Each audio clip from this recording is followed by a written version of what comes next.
School gang season 3-তে আমি একদমই অন্য রকমভাবে এন্ট্রি নিয়েছি, হেলিকপ্টার নিয়ে এন্ট্রি নিয়েছি এবং আমার কাছে আসলে গ্যাংস্টার ফিল হয়েছে। সাথী হিসাবে দর্শক প্রিয়তা তৈরি হয়েছে স্কুল গ্যাং সিজন 1 থেকেই। আমি স্কুলে অনেক বেশি জনপ্রিয় ছিলাম।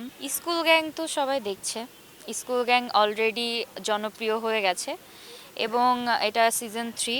আর স্কুল গ্যাং সিজন 3-তে আমি একদমই অন্য রকমভাবে এন্ট্রি নিয়েছি, ভিলেন লুকে এন্ট্রি নিয়েছি। ফার্স্ট টাইম এত নেগেটিভ ক্যারেক্টার করছি এবং আমার মনে হয় না বাংলাদেশের কোনো ফিমেল এখন পর্যন্ত এতটা নেগেটিভ ক্যারেক্টার করেছে। কিন্তু আমি চরিত্রটা করতে যে অনেক এনজয় করেছি এবং যে সাড়া পাচ্ছি স্কুল গ্যাংয়ের, এইটা তো আসলে অন্যরকম। মানে এটা আমি জানতাম যে স্কুল গ্যাং সবাই এতটা পছন্দ করবে, কারণ স্কুল গ্যাং সিজন 1, সিজন 2, এটা সিজন 3 মূলত আমার সাথী হিসাবে দর্শক প্রিয়তা তৈরি হয়েছে স্কুল গ্যাং সিজন 1 থেকেই। এটাই একটা পাওয়ারের সিম্বল বোঝানো হয়েছে যে আমার এতটা পাওয়ার রাখি আমি, যে হেলিকপ্টার নিয়ে এন্ট্রি নিয়েছি এবং আমার কাছে আসলে গ্যাংস্টার ফিল হয়েছে নিজেকে। আমি নিজেকে বস লেডি বলে দাবি করি, মানে অনেক সময় ওইরকম ফিল হয় আর কি, নিজেকে অনেক ওইভাবে ট্রিট করার চেষ্টা করি যে আমি কুইন, আমি হচ্ছে বস লেডি, এরকম এক একটা কমপ্লিমেন্ট দিই। তো এরকম টাইপের যখন স্ক্রিনে এরকম দেখছি নিজেকে, তখন হচ্ছে ওয়াহ সাথী সুন্দর লাগতেছে। আমি সব ধরনের চরিত্র করেছি। আমি রোমান্টিক চরিত্র করেছি, আমি বিভিন্ন চরিত্রের প্রয়োজনে যখন যা সাথী তাই। টানা তৃতীয়বার অর্জন করেছে দেশের সেরা সুপার ব্র্যান্ড স্বীকৃতি বসুন্ধরা টিস্যু। আমাকে কখনো এককেন্দ্রিক কাজ করতে দেখবেন না এবং যদি বলেন নেগেটিভ চরিত্র, হ্যাঁ আমি নেগেটিভ চরিত্র কখনো করি নাই, তবে এমনভাবেই এন্ট্রি নিয়েছি নেগেটিভ চরিত্রে যেটা আসলে আগে কখনো কেউ দেখে নাই।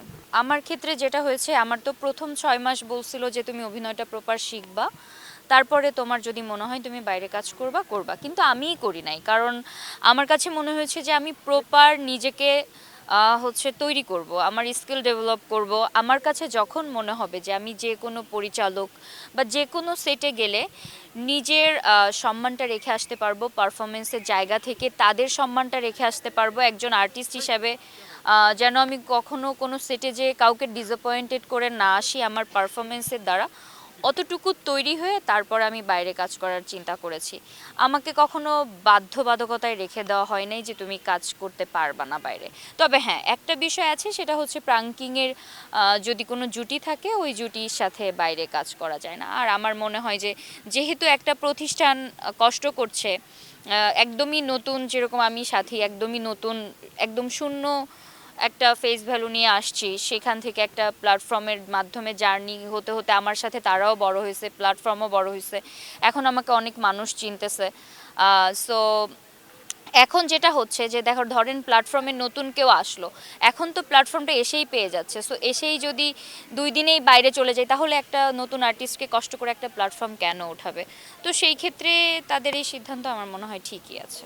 আমার আসলে বরাবরই আমার স্কুল জীবন অনেক বেশি প্রিয়, কারণ আমি স্কুলে অনেক বেশি জনপ্রিয় ছিলাম, স্কুলে নেতৃত্ব দিতাম, টিচাররা আমাকে খুব স্নেহ করতো।